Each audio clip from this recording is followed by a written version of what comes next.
Cool. Rolling.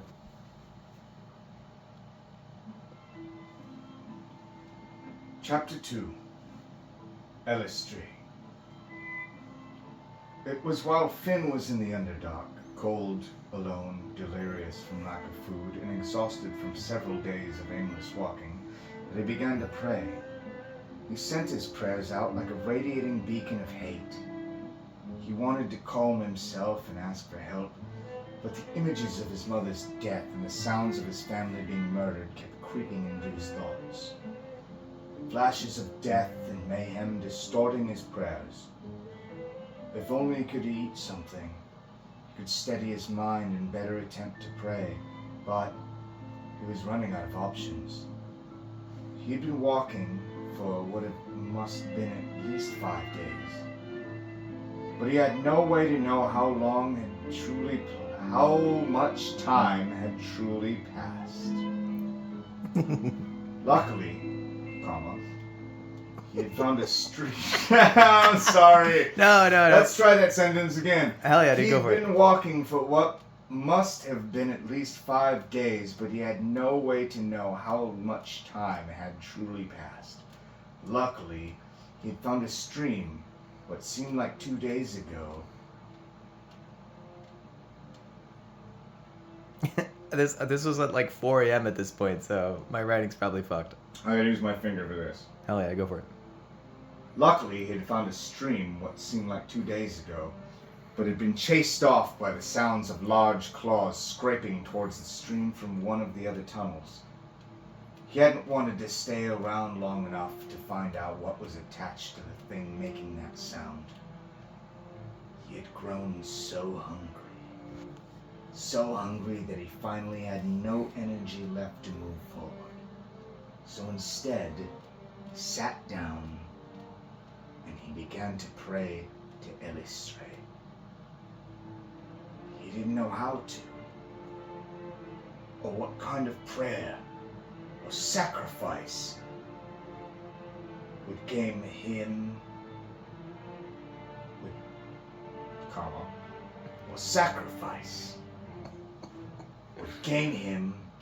her attention, or please her enough to intervene in his troubles, but he tried anyway, despite his mind's constant tendency to slip back to thoughts of the death. It was while he was attempting to pray to her that he drifted away into unconsciousness. Not a trance, like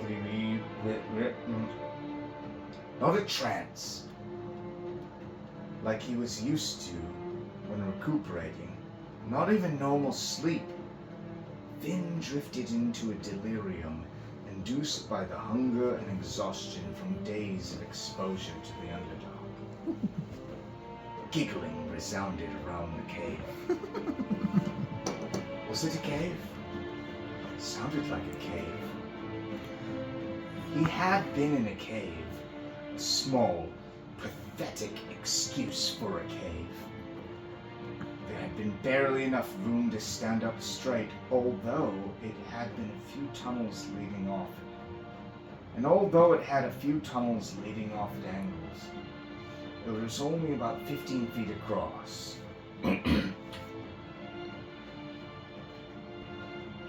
It was almost... Let me try that again. Pause that. Go back a couple seconds. You need some commas in here, my man. Dude, no, like I said, this is at like 4 a.m. at this point. I'm just desperately trying to get all of it out before I fucking pass out myself as I was writing it. It was almost nothing more than an intersection of 5 tunnels than an actual cave. This place didn't look like the cave he had just been in. It was a cathedral of stalactites and stalagmites, a vast arching ceiling that receded almost out of the range of light and then was suddenly washing the walls. The lights created a wondrous nebula of vibrant cyans and emerald greens. Hey, nicely done. Emanating from the somehow overly large fluorescent fungi and toadstools that had previously been puny plants, putting out the barest of a glow. A mist rolled through this sanctum of the dark and deep, seething with the light of the plants in a hypnotic, almost intelligent way. As he breathed in the cool moisture of the misty air, Finn realized that he wasn't so tired and hungry. In fact, this was the best he felt since the whole world had come crashing down. This place was alive with power, with the arcane. He could feel it filling him up. The giggling spilled out again from what seemed like too many directions at once. Hello? Hello? Finn threw back out at the giggling. Who's there? Hello. Who indeed? What is here? What does it mean to be someone to begin with? The voice asked, barely containing its amusement before breaking down into a fit of giggling again. Finn was growing more and more confused, but the feeling of being refreshed lent him amusement and some slight confidence. Enough confidence to challenge this disembodied voice. I demand you tell me who you are. Show yourself. He winced at the sound of his words as they echoed off the walls just a few more times than should have been natural.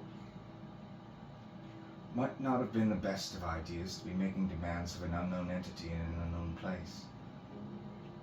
Demands?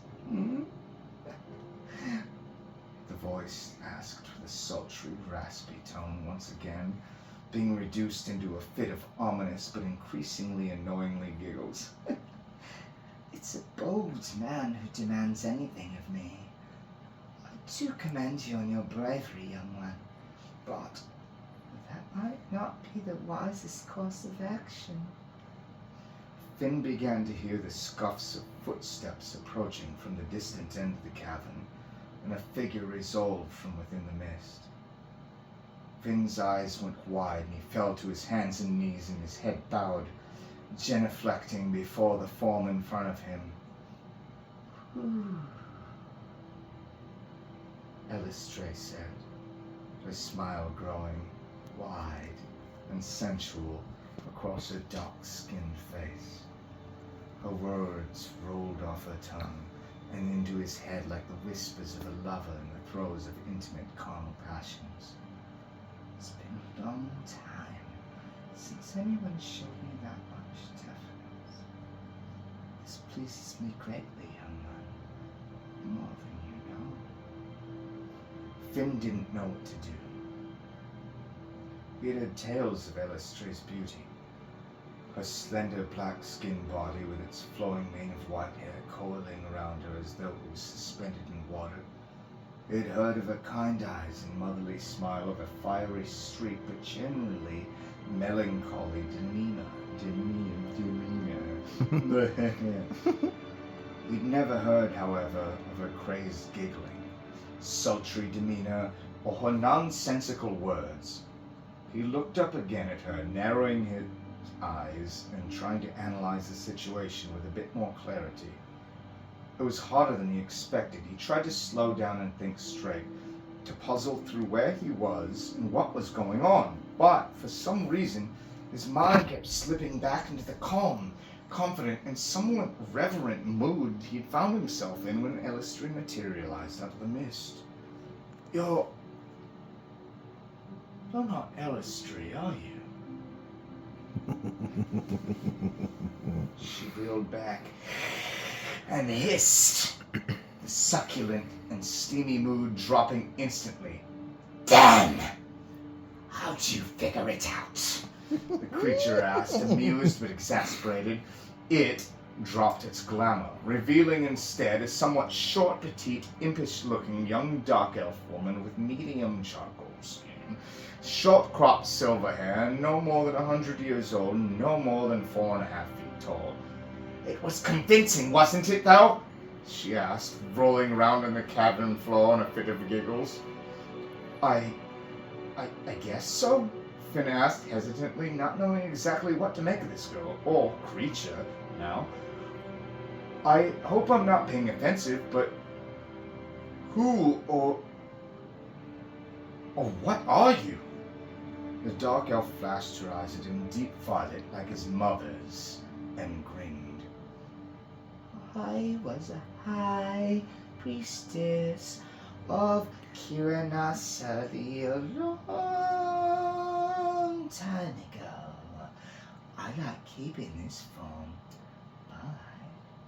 She dropped the glamour she had been maintaining again in front of Finn, stood a tall, grotesquely necrotic corpse of a woman, limbs barely hanging on, flesh long since turned to leather. The stench of the decaying flesh rolled over him and he gagged. If it hadn't been for the fact he was 5 days without food, he would have vomited right then and there. She raised her bony arms and wiggled them at Finn. She said, giggling, and again flashing instantly back to the young dark elf woman she had been before. Why bother with the fleshy material bits when the seeming is so much more fun? She admired her arms and legs and pulled on the simple white dress that clung to her thin form like spider silk. Finn took a step back. What do you want with me, spirit? Spirit? She put her hand to her chest as if offended. What? No. First of all, I'm no spirit. You're in the Feywild. On faith, thank you very much. She puffed out her chest and threw her hands on her hips, striking what must have been a hilariously majestic pose to her, because as soon as she did, she broke out into a fit of giggles again. She stopped suddenly and looked up at Finn. What do I want with you? I don't know yet, but the important question is, what do you want with me? Why did you wake me up and drag me all the way out here? She took a few quick steps forward until she was right in front of Finn's, looking up into editing. Yep. Looking up into Finn's face incredulously, as though she didn't quite believe that he was as confused as he really was. I didn't call you here. I was praying to Elistri, and suddenly I found myself here, talking to you, an imposter. She sighed.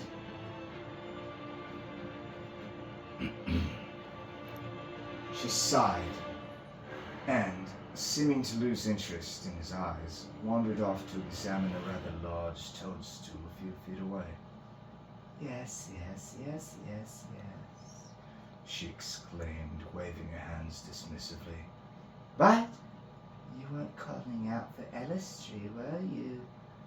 You were brooding, thinking of that. Thinking of wondrous, delicious death. Her tone began to change. She began to take on a maniacal seeming, like a desire for bloodshed was leaking into the illusion that was her current form. You remember it, don't you? The blood, her heart slowly coming to a stop, her eyes losing focus. She seemed to drift off into perverse remembrance. Finn's thoughts turned to his mother. His mind was filled with images of his mother's death, the penknife being pushed in and over and over and over, deep red blood spreading across the front of her shirt, the succulent dripping as blood rolled off his mother's sides and made its way to the floor, one tasty morsel at a time. The Fae's figure peeked over the dying bodies of Finn's mother, and his head grinning with carnal desire at the sight of blood covering so much. Delicious. Oh, this memory. This is quite exquisite, she said, her words dripping with sweet pleasure. Finn jumped back. shaking his head clear of the disgusting perspective and memories that had come unbidden. "How dare you worm your way into my head?" Finn yelled, words clipped with furious anger. How dare you soil the memory of my mother with your perversions? I want nothing to do with you and your disgusting meditations. Just you!" He was so enraged he could barely think straight, let alone formulate any sort of retort. He turned and stomped off through a tunnel, fuming the whole way. After a few minutes of walking and deep breathing, the tunnel opened up again on a cavern. A very familiar cavern. The Fae, Yathrinshi, dead high priestess of Kiranasari, or whatever she was, giggled again uncontrollably. "We're not done yet, young one," she chided, making no attempt to hide a patronizing tone. "Not done. Not done at all." Then turned to leave, and her expression was suddenly serious. Her eyes narrowing, the cavern growing immediately dark and cold. All the confidence and strength evaporated immediately out of Finn like smoke being blown away by a hurricane. "We're not done until I say we're done," she said in an even serious tone, as different from her previously frivolous words as conceivably possible. Finn paled and looked at this new, much angrier, much less amused form of priestess, and decided it might be a good idea to stop and let her do what she wants, at least maybe for a while. Finn sat down. Light and warmth returned to the cavern alongside her smile as quickly as it had disappeared. But Finn was still exhausted and now feeling much more uneasy. The priestess grinned and clapped her hands together. "Good. Now that we're all listening to each other and whatnot, I have a proposition for you." She sat down cross-legged in front of Finn. "You called out for help, and I felt your desire, your lust for power. Ah, Her eyes twinkled at this. your need for vengeance and death. Right? There was also something in there about forgiveness and redemption or something like that." And she waved her hand dismissively. I don't care about that. I'll leave that to some idiot who cares about superfluous things. But the death you have cooped up inside, that I'm very interested in. She wrung her hands greedily. Here's my proposal. You won't be able to kill people. I want to taste it. Give me the death you cause, and I'll give you the power to do whatever it is you want to do. All that killing and murder on your mind, I'll make sure you have the power and ability to do whatever you need to do down here in my caves and my tunnels. And then I'll make sure you have access to all that fun you need to do. Killing, murdery stuff and all that. Finn was taken aback. This was not at all what he expected. A proposition for power. The power to potentially fight back against the people who had taken everything from him. The power to survive the night would have been a deal enough for him at this point. But the power to not just survive, but to work towards redemption? How could he say no to this? Yes, I accept, he exclaimed, getting to his feet. I will dedicate the deaths I will commit to you. If you give me the power to strike back, I will make sure you get all the death that I can create from the lives of those who took everything away. I will give you the deaths of those that stand in my way. She grinned a wide, toothy grin. A grin that went from being uncomfortably large to being too wide to fit on her face.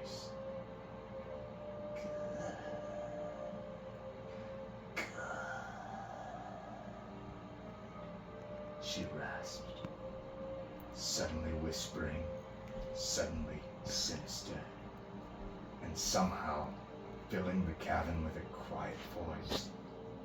She drew closer, mouth growing even larger.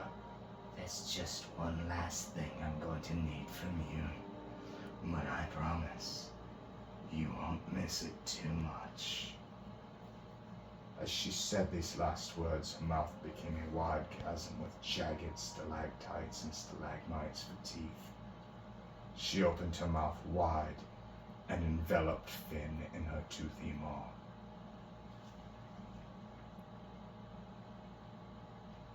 When she enveloped him, Finn felt something rend inside of his mind. The moment at his home when he had first heard the blades sliding against bone welled up inside his mind.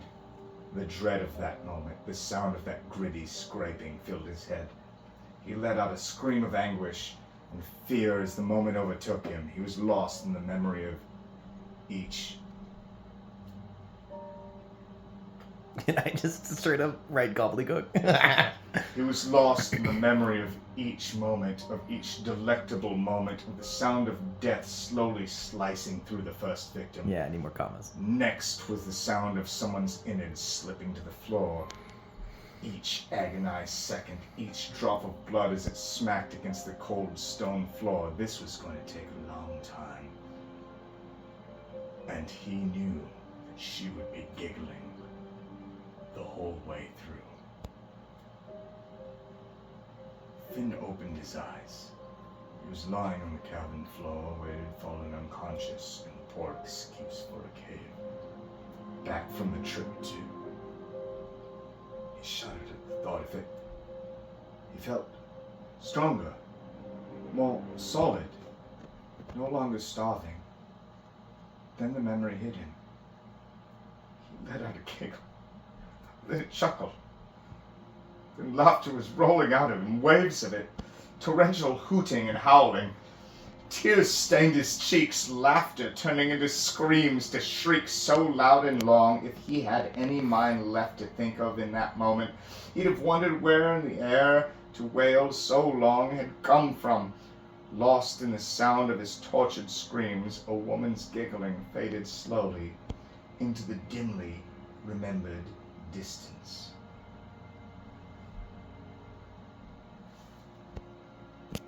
Ooh. This has been an audible. No, Oh my god, dude, it's been so long since I even thought about this. Like, I forgot I wrote a bunch of that shit, dude. Yeah, what do you think? I fucking love it. Oh, hell yeah, dude.